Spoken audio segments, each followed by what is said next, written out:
अस्सलाम वालेकुम। SMTV global के साथ मैं हूं आमना अनफाल। सबसे पहले न्यूज़ हेडलाइंस।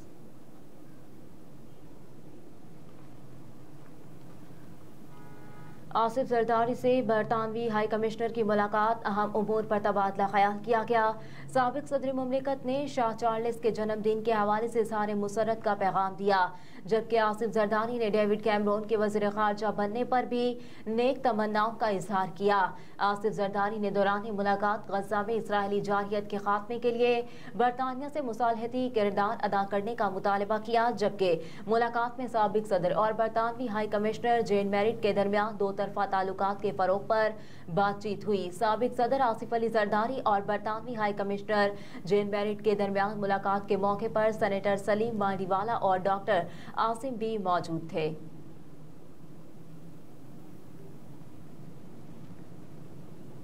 कैप्टन सफदर ने आम इंतखाबात नजदीक आते ही सियासत के मैदान में मुतहरिक हो गए, जिन्हें नवाज शरीफ की जानिब से अहम टास्क सौंप दिया गया। तफसीलात के मुताबिक कायद नून लीग नवाज शरीफ ने पुराने नाराज रहनुमाओं को मनाने का मिशन शुरू कर दिया।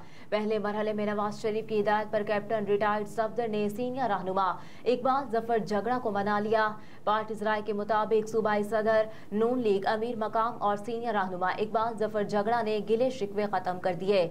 कैप्टन रिटायर्ड सफदर ने दोनों की सुलह करवा कर रिपोर्ट नवाज शरीफ को भिजवा दी। कैप्टन रिटायर्ड सफदर अब अमीर मकाम को लेकर साबिक वज़ीर आला सरदार मेहताब अब्बासी के पास जाएंगे।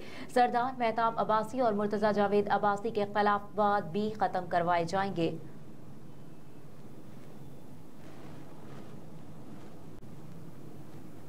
नवाज शरीफ से अमरीकी सफीर डोनाल्ड ब्लूम की जाती उम्रा में मुलाकात। नवाज शरीफ ने पाकिस्तान और अमरीका के दरमियान ताल्लुकात की अहमियत पर जोर दिया। कायद नून लीग ने खास तौर पर मुख्तलिफ अमरीकी रहनुमाओं से अपनी मुलाकातों का हवाला देते हुए कहा कि तमाम अमरीकी रहनुमा पाकिस्तान और अमरीका के दरमियान ताल्लुकात की अहमियत को तस्लीम करते हैं। मुलाकात के दौरान दोनों रहनुमाओं ने पाकिस्तान की सियासी और मुआशी सूरत हाल, खास तौर पर आम इंतखाबात की तैयारियों के हवाले से तबादला ख्याल किया। उन्होंने एतबार का इजहार किया कि आज मुल्क को दरपेश लातादाद मसाइल और बहरानों से निकलने में पाकिस्तान के आवाम एक बार फिर पाकिस्तान मुस्लिम लीग नून को कायदाना किरदार देकर अपना भरपूर एतमाद करेंगे।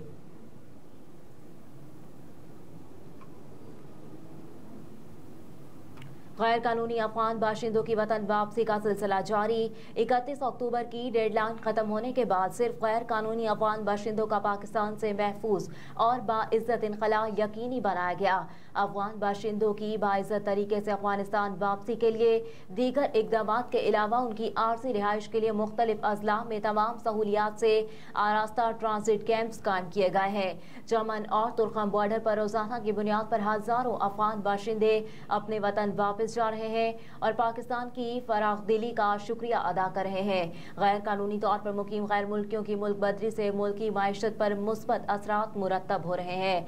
17 नवंबर को 2398 गैर कानूनी अफगान बाशिंदे अपने मुल्क चले गए। 2398 अफगान शहरियों में 691 मर्द, 558 खवातीन और 1149 बच्चे अपने मुल्क चले गए। अफगानिस्तान रवानगी के लिए 213 गाड़ियों में 490 खानदानों की अपने वतन वापसी अमल में लाई गई। अब तक कुल 2,32,862 गैर कानूनी तौर पर रहने वाले अफगान बाशिंदों की अपने वतन वापसी हो चुकी। 9 मई के वाकयात, शेख रशीद की जमानत में तोसी। इंसदादी दहशतगर्दी अदालत के जज मलिक एजाज आसिफ ने की शेख रशीद अहमद और राशिद शफीक की दरखास्त जमानतों पर समाअत हुई। इस मौके पर शेख रशीद और शेख राशिद शफीक भी इंसदादी दहशतगर्दी अदालत रावलपिंडी पहुंचे। इंसदादी दहशतगर्दी अदालत के बाहर मीडिया से गुफ्तगू करते हुए शेख रशीद ने कहा कि आज 23 मुकदमात में सरकार ने मजीद तैयारी की इस्तदा की है। सरकार का इसरार था कि एक हफ्ता मजीद दिया जाए। कहा कि जमानतों में 25 नवंबर तक तौसी कर दी गई। 25 नवंबर को सुबह यहाँ और दोपहर में इस्लामाबाद में ट्रायल होगा। Lahore high court Rawalpindi bench के जस्टिस चौधरी अब्दुल अजीज ने तमाम जिमनी मुकदमात का रिकॉर्ड तलब कर लिया। पंजाब हुकूमत का बड़ा इकदाम, the Punjab price control special commodity ordinance जारी कर दिया गया। वजीर सनत प्राइस कंट्रोल काउंसिल का चेयरपर्सन होगा। प्राइस कंट्रोल काउंसिल अशियाए ज़रूरत की कीमतों का तयन करेगा। प्राइस कंट्रोल काउंसिल जखीरा अंदोजों के खिलाफ कार्रवाई कर सकेगी। प्राइस कंट्रोल काउंसिल जिले की सतह पर अशिया की आमद और इखराज का रिकॉर्ड मुरतब करेगी। इसके अलावा प्राइस कंट्रोल काउंसिल अशिया फरोख्त करने वालों को निर्खनामा आवेजा करने की पाबंद करेगी। प्राइस कंट्रोल काउंसिल में वजीर ज़राअत, वजीर खुराक, chief secretary, secretary home, secretary खुराक, सेक्रेटरी ज़राअत और दीगर शामिल होंगे। इस ऑर्डिनेंस के बाद प्राइस कंट्रोल मजिस्ट्रेट अब हुकूमत पंजाब के तहत काम करेंगे। प्राइस कंट्रोल मजिस्ट्रेट इससे कबल विफाकी हुकूमत के कानून पर अमल कर रहे थे।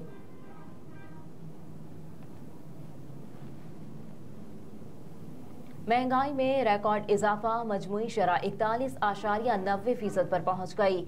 एक हफ्ते के दौरान 25 अशिया ज़रूरिया की कीमतों में मजीद इजाफा हो गया। इदारा शुमारियात की जानिब से जारी आदाद-ओ-शुमार की रिपोर्ट के मुताबिक हालिया हफ्ते में महंगाई की शरह में 9.95% का इजाफा रिकॉर्ड किया गया, जिसके बाद महंगाई की मजमूई शरह 41.90% पर पहुंच गई।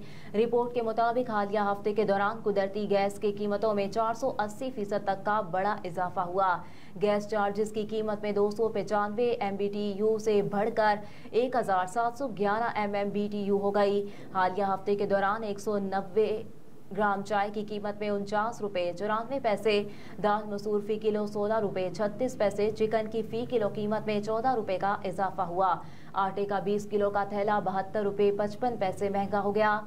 रवा हफ्ते के दौरान 25 अशिया ज़रूरिया महंगी, 13 में कमी और 13 में इस्तेहकाम रहा। ANF की कार्रवाइयां, 438 किलो से जायद मनशियात बरामद, 9 मुल्जिमान को गिरफ्तार कर लिया गया। तर्जुमान ANF के मुताबिक कार्रवाइयां फैसलाबाद, चकवाल, लाहौर, रावलपिंडी, गिलगित, पेशावर के खैबर, कचलाक, मस्तूम और पंजगोर में की गई। तर्जुमान ने कहा कि कार्रवाई के दौरान 60 कोकेन भरे कैप्सूल, 350 नशावर गोलियां बरामद की गई, जबकि 81 किलोग्राम चर्स, 66 किलोग्राम हेरोइन भी बरामद कर ली गई। तर्जुमान ANF के मुताबिक कार्रवाई के दौरान 1 किलो 356 ग्राम अफ्यून, 289 किलोग्राम मार्फिन भी बरामद की गई। तर्जुमान ने मजीद बताया कि मुल्जिमान के खिलाफ इंसदादे मनशियात एक्ट के तहत मुकदमा दर्ज कर लिए गए हैं।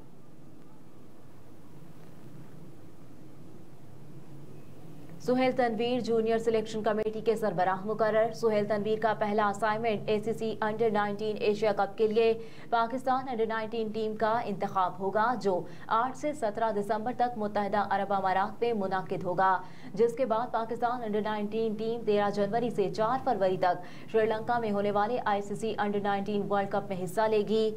PCB के मुताबिक सुहेल तनवीर ने कहा कि यह तकर्रुरी उनके लिए एहसास है, जिसके लिए वो PCB मैनेजमेंट कमेटी के चेयरमैन ज़का अशरफ का शुक्रिया अदा करते हैं। ये एक बहुत अहम जिम्मेदारी है और वो इस चैलेंज के लिए तैयार हैं। सुहेल तनवीर ने कहा कि हमारी पहली जिम्मेदारी अंडर 19 एशिया कप और अंडर 19 वर्ल्ड कप के लिए मजबूत टीम की तश्कील है। और कौमी क्रिकेट टीम के डायरेक्टर मोहम्मद हफीज को मजीद 2 अहम जिम्मेदारियां मिल गई। PCB जराये के मुताबिक कौमी क्रिकेट टीम के लिए कोई अलग से हेड कोच या बैटिंग कोच नहीं बनाया जाएगा। मोहम्मद हफीज डायरेक्टर की हैसियत से ही सब कुछ देखेंगे। पाकिस्तान क्रिकेट बोर्ड ने कहा कि दोहरा ऑस्ट्रेलिया में मोहम्मद हफीज ही सब कुछ मैनेज करेंगे। मोहम्मद हफीज का ओहदा डायरेक्टर टीम का ही होगा।